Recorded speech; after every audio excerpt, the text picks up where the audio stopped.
Avant d'arriver comme curé des Sables d'Olonne, parfois dans la prière qui était un peu farfelue, je disais au bon Dieu, alors que j'étais pas revenu dans ma région, j'aimerais bien un jour devenir curé du Vendée Globe, ce qui était complètement improbable, un peu plus farfelu. Et puis voilà, j'ai rien demandé, quelques années plus tard, je me retrouve curé des Sables d'Olonne et donc aussi du Vendée Globe. Et avant d'arriver sur la paroisse, j'ai fait une retraite dans une abbaye au centre de la France et dans la librairie, la bibliothèque de l'hôtellerie, il y avait un fascicule sur la Vierge de Rocamadour et j'avais été très touché de découvrir effectivement que c'était la patronne des navigateurs. J'étais assez éberlué. Je connaissais un peu le sanctuaire de Rocamadour, mais j'avais jamais fait plus attention que ça, cette réalité. Donc de relire le livre des miracles et puis jusqu'à aujourd'hui les témoignages importants qui sont donnés avec la cloche, etc. Et donc j'avais confié mon ministère de curé des Sables à la Vierge de Rocamadour avant d'arriver aux Sables et sans connaître vraiment le sanctuaire de Rocamadour. Et puis dans le magasin du monastère où je faisais cette petite retraite, il y avait une très belle statue de Notre-Dame de Rocamadour. Je me suis dit, pour marquer cet événement, je vais l'acheter et je vais mettre dans mon bureau. Donc, un an après, je me retrouve à passer à Rocamadour, quand l'abbé Ronan m'a demandé qu'est-ce que faisait le curé des Sables d'Olonne, et s'il n'y avait pas d'autre lieu pour passer ses vacances que d'aller à Rocamadour. Du tac au tac, j'ai répondu j'étais venu pour lui voler la Vierge. Donc il m'a proposé l'aide du RIC, le Rocamadour Yacht Club, que je remercie beaucoup aussi pour leur coopération dans cet événement très fort qui a donné un état d'esprit à ce Vendée Globe.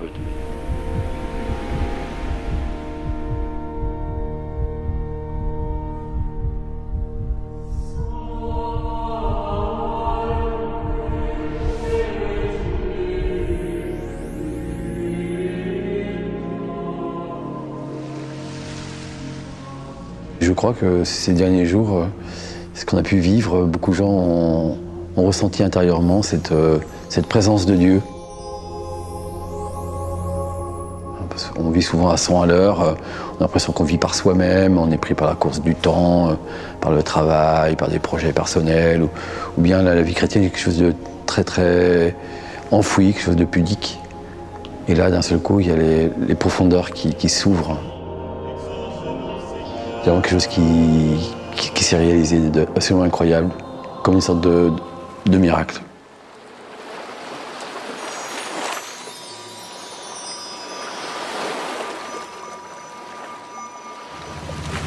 La procession, pour moi, elle a commencé en mer, avec tous ces bateaux, cette liesse.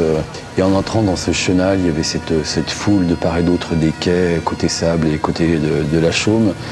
Et certains, sur ce bateau où j'étais, ont dit mais on se croirait à l'arrivée du vainqueur du Vendée Globe, et ce vainqueur, c'est la Vierge de Rocamadour. L'étoile de mer, la Stella Maris.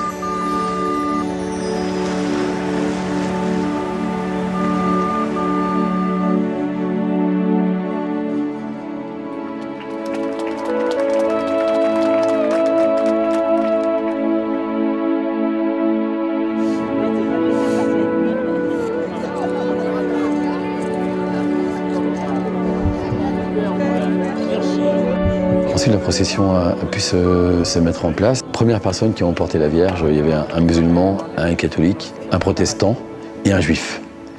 Et puis le catholique n'est pas venu. Alors il y a quelqu'un qui est sorti de la foule et qui a dit moi je suis athée, il faut quelqu'un pour représenter les athées.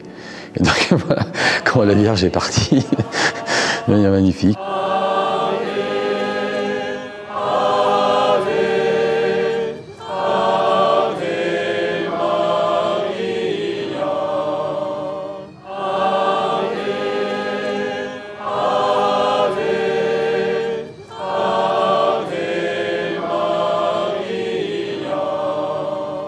Toute une procession à la fois de la vie marchande, de la vie du sport, de la vie chrétienne, de la cité. Tout le monde était là. Et j'étais très impressionné de voir s'allonger cette procession bien. Et dans cette rue de la Patrie, entendre les cloches sonner de Notre-Dame de Bonport comme un appel pour que ça devienne l'écrin de la Vierge, voir ses fenêtres s'ouvrir, ses portes s'ouvrir et ses visages se transformer, qui se mettaient à entonner les cantiques qui étaient là, les Ave Maria, chez nous soyez reine, et leurs yeux se remplissaient de larmes de joie. Bienheureuse Trinité, un seul Dieu, les prophètes, les apôtres, les martyrs te célèbrent, tous les saints dans le ciel adorent ta gloire. Puis cette entrée dans Notre-Dame de Bonport, bleue avec ses bateaux et l'ensemble de cuivre qui accueille comme une gloire la Vierge triomphante de Rocamadour. Tous les saints dans le ciel adorent ta gloire. Ça a réveillé quelque chose de très profond, une tradition qui existe déjà ici au Salut d'Olonne, dans cette église même qui s'appelle Notre-Dame de Bonport. Donc c'est une église qui a été construite spécialement pour les pêcheurs, les marins, navigateurs en tout genre. Et là d'un seul coup, les gens redécouvrent leurs racines, leur histoire et l'existence de cette église. Il y a quelque chose de très, très profond, très spirituel, mystique. Il y a un passage continu des gens, il y a un climat de prière très profond qui est là.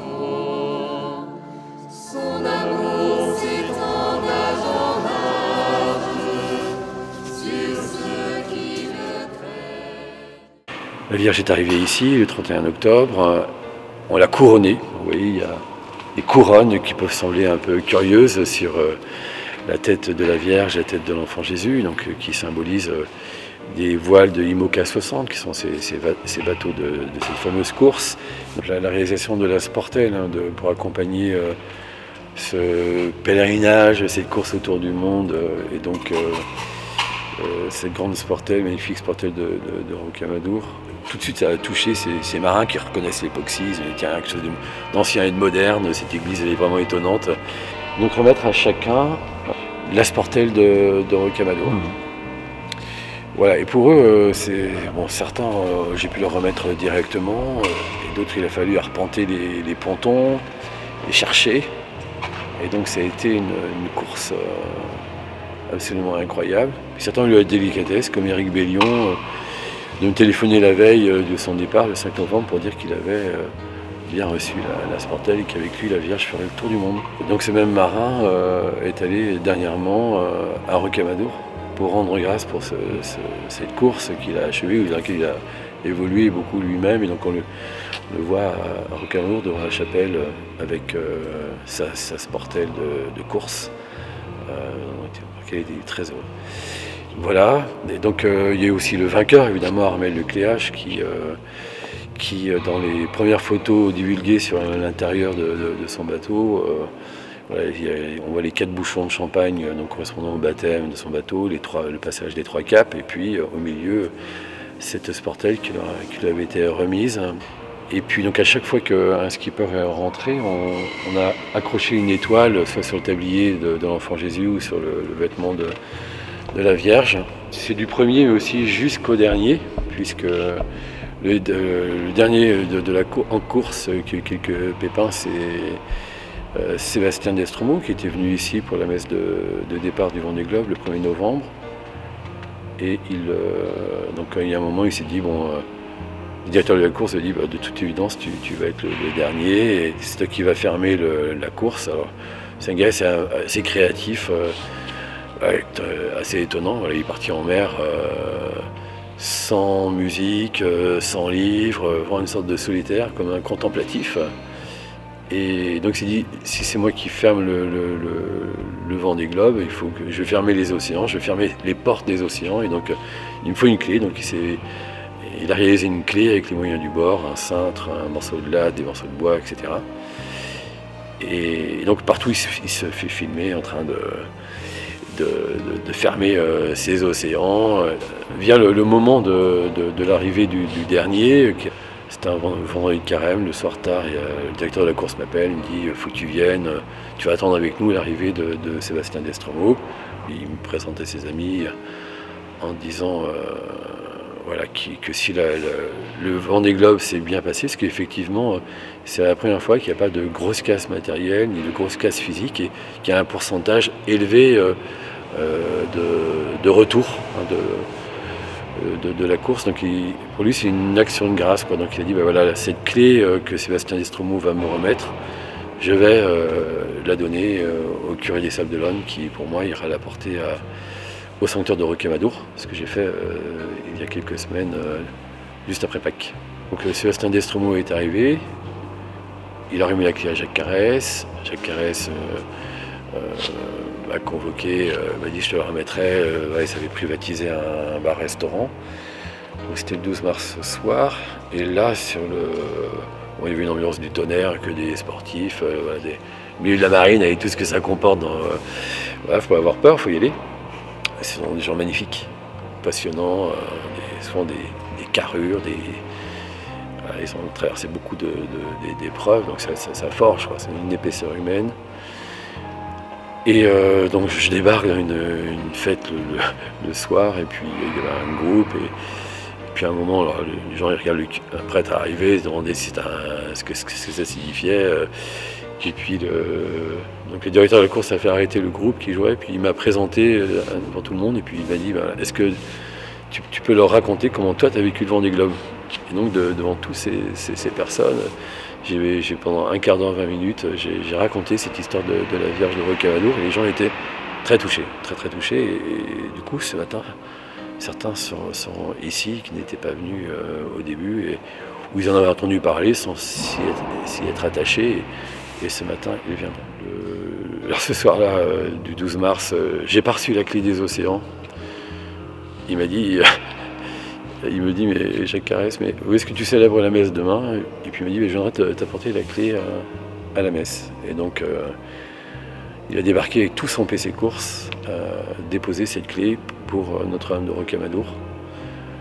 Un moment très émouvant pour eux, et puis pour toute la communauté paroissiale qui était très belle ce jour-là, avec beaucoup de familles, d'enfants, d'adolescents, de personnes âgées, un vrai mélange de la paroisse. Ils ont été surpris, le PC Course, par cette réalité de la communauté paroissiale à laquelle ils ne s'attendaient pas du tout.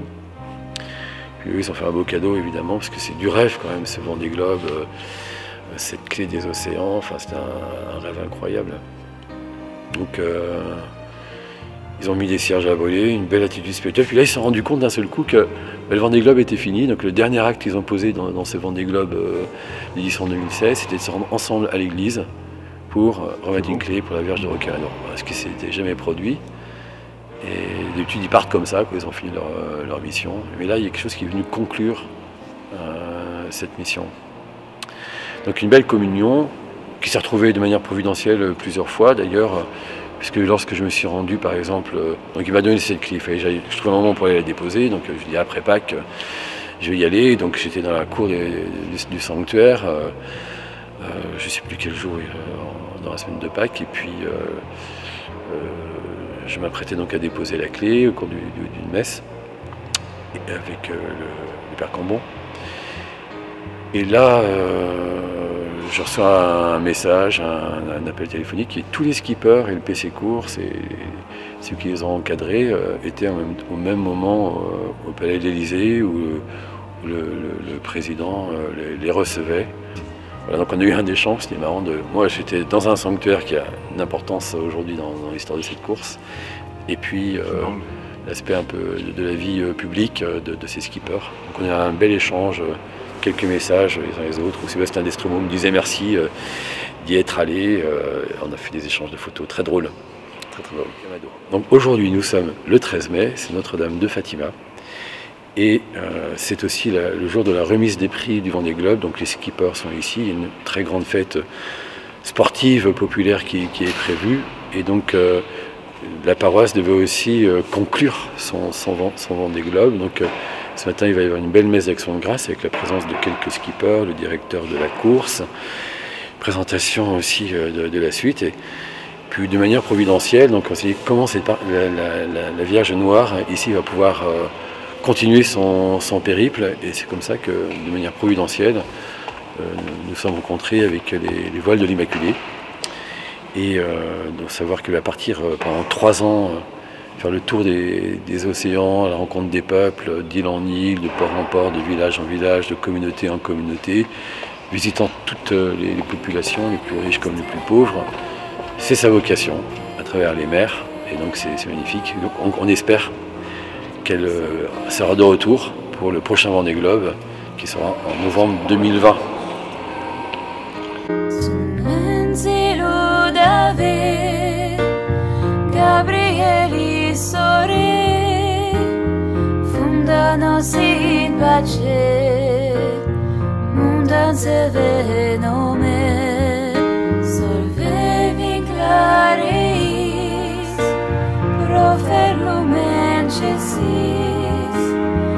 Alla nostra pelle, buona conta poche, mostrate se matre, so mal per te preces. Dans cette église Notre-Dame de Montport, qui est l'église principale de la paroisse, se lie forcément à l'histoire de ce lieu. Un lieu qui a besoin d'être habité un peu plus par notre vie chrétienne, un lieu d'accueil pour tous. Ça nous remet devant cette question urgente d'un patrimoine extrêmement dégradé, dont il faut avoir soin aujourd'hui, notamment dans ce travail de ces 13 chapelles. Ces chapelles, j'aimerais qu'elles revivent pleinement, que les marins, pêcheurs, navigateurs retrouvent vraiment le sens, par exemple, de la chapelle des Périers-en-Mer, qui est leur chapelle, ou que les pères de famille se sentent vraiment chez eux dans la chapelle Saint-Joseph, par exemple, ou les grands-parents dans la chapelle Sainte-Anne. Cette église est quand même en très mauvais état depuis au moins 80 ans, donc il faut aujourd'hui à peu près 50 000 € par chapelle. Donc une étude assez approfondie qui a été réalisée par les Bâtiments de France l'été dernier. Donc ça vaut vraiment le coup de retrouver dans son jus ce qu'étaient ces chapelles lorsqu'elles ont été peintes essentiellement au XIXe siècle. On a un ensemble assez unique. Comme nous le voyons dans cette course extraordinaire, cet Everest des mers, le Vendée Globe, où des grandes entreprises investissent, se montrent aussi publiquement, et bien qu'elles aient aussi le courage, l'audace d'investir dans la pierre, quelque chose de cette pérennité en participant à la hauteur qu'elles veulent, à la totalité, ce serait encore mieux, de ces chapelles qui aient un peu d'audace, voilà, qu'on marque aussi leur présence, comme on voit dans d'autres pays d'ailleurs. En Italie, ça se fait beaucoup comme ça.